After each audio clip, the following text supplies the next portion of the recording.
Are you crazy? Ow! Yeah, I'm crazy. What made you think I was safe? All right, everyone, this is Tim with Online Big Blue, bringing you the best in New York Giants sports talk and entertainment. Am I crazy? I must be.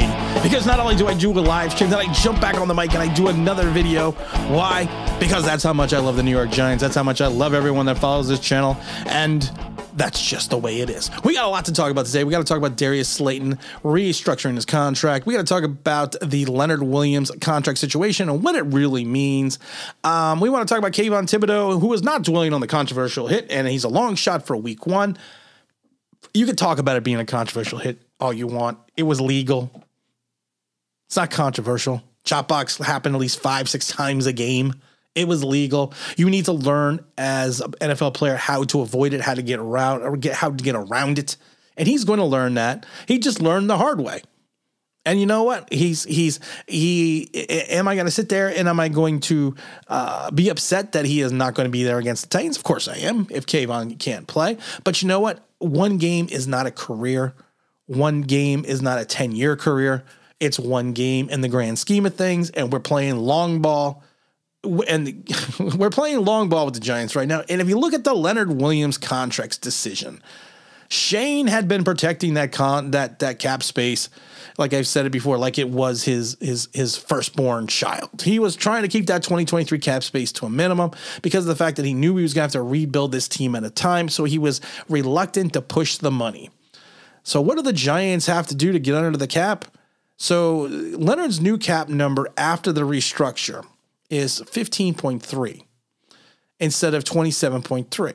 His cap number now for 2023 is 32.2 instead of 26.3. And now, even though we added on a voidable dead year on his contract, it's $6 million cap number in 2024, even though there really is no contract because it's a voidable year. So we not only did we extend the $6 million into 2023, we added an additional 26 into 2024, even though the contract will be voided. Yikes. It's a situation that you look at is a deal that had to be done. We went from $5 million over the cap to about 6.7 under the cap. I always thought Adoree Jackson was going to be another guy they were going to go after. But why? If you have $6 million in operational cap space, it's not a huge number, but it's not a bad number. So I would not be restructuring our future whatsoever right now for the likes of Adoree Jackson and Leonard Williams, unless you have to go out and sign up a player due to injury. But like I said, that is a big number to carry. This Leonard Williams contract is going to haunt us for at least 2023. I've said it before. I hated the signing. There are too many people out there now who are saying they hated the signing, even though if you go back and listen to what they say, look what they posted on Twitter or Instagram and everything, how much they loved the signing. But now everyone is the official GM of the Giants and how much they hated the signing, how much it ruined the franchise. Really? Because that's not what you were saying when he signed the contract. Also, Darius Slayton has taken a pay cut to stay here with the Giants.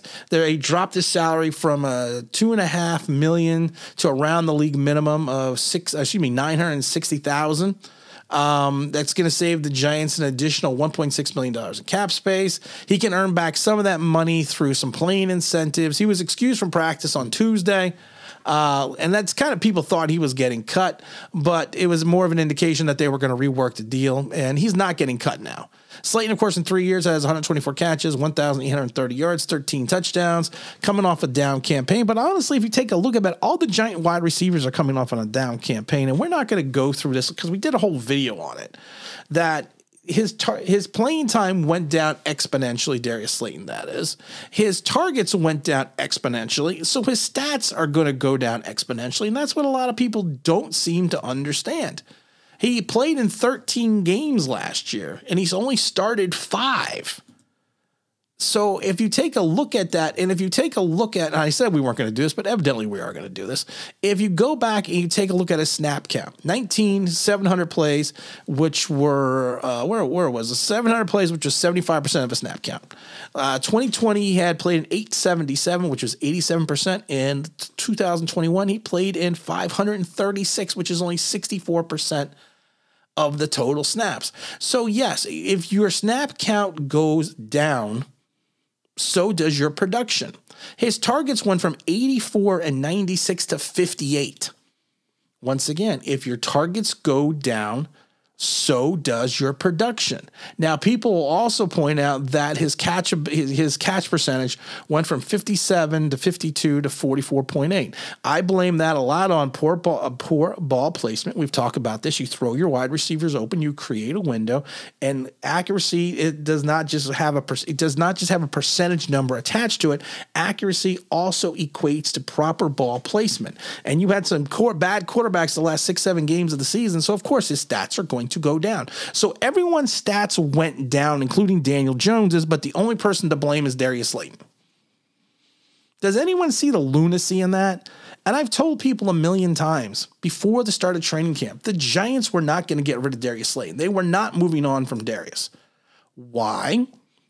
Because who is your other true number one outside wide receiver? Are you going to say Kadarius Toney? Are you comfortable staying Kadarius Toney? I'd rather have the 6'1", 190-pound wide receiver on as my second guy on the left side alongside of Kenny G. I'd rather have that guy who is a professional, who has shown with back 700-yard seasons back-to-back that he is a guy that can do the job. Will he be a John Taylor to a Jerry Rice? No. But he could be an Ike Hilliard. You know, he could be a Lionel Manuel. Hell, he could be an Ernest Gray. But you know what?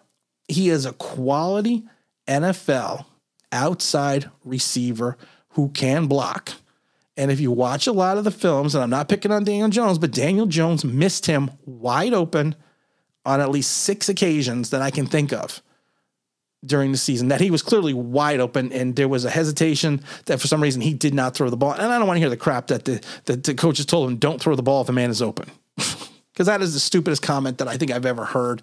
And I've seen that quite a bit recently. Well, they told him not to throw the ball. And it's funny because James Williams brought it up to me yesterday as well. I was like, I'm glad I didn't hear that comment, because I probably would have lost my mind. Kayvon Thibodeau, of course, is not dwelling on not being able to potentially play in week 1. People are still calling it a controversial hit. It's not a controversial hit. It was a legal hit. Chop blocks, we've mentioned it before, happen at least 5-6 times a game. He will learn how to get around that and how to avoid it as he matures in his NFL career. He goes, I try not to think about the passes, Thibodeau, adding he spoke with Moss afterwards. I'm not really worried about it. We're trying to move forward, trying to get better. Make sure you play with good technique. It's football, 100% injury rate. That's the best way to say it. I give all the kudos and all the props to Kayvon Thibodeau, because listen to that comment there. I'm not worried about it. We're trying to move forward, trying to get better. Make sure you play with good technique. It's football. Technique avoids that issue. He didn't suffer a torn ACL. It would have been catastrophic if he did, but technique avoids that issue. And he will learn that technique will get him through the day. He will learn that. And he will, and I know he will. I find it interesting, though, I was looking at the depth chart. Austin Calitro, whose last start was 2019, is going to start next to Tay Crowder in the base defense, filling in for Blake Martinez. I didn't know Calitro has not started a game since 19. I'm thinking it's 2022. But don't worry.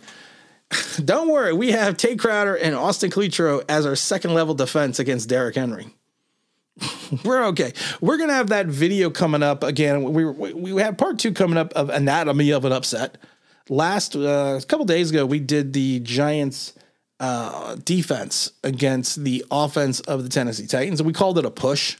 And like I said, I mentioned before, this is going to be one of the few times I think that the Giants secondary may have an opportunity to create a mismatch at times against the wide receiving core of the Titans. Because, like I mentioned before, you got Robert Woods coming in, who is years removed from his 2,000-yard seasons with the Rams. You got the rookie who is a burner, which scares me, going up against Aaron Robinson. You have the tight end coming over, who came over from Cleveland, whose name escapes me at the exact moment right now. We talked about him yesterday as well. Austin Hooper. So I mean, it's the Giants secondary could potentially have not a mismatch, but a push in reference to talent.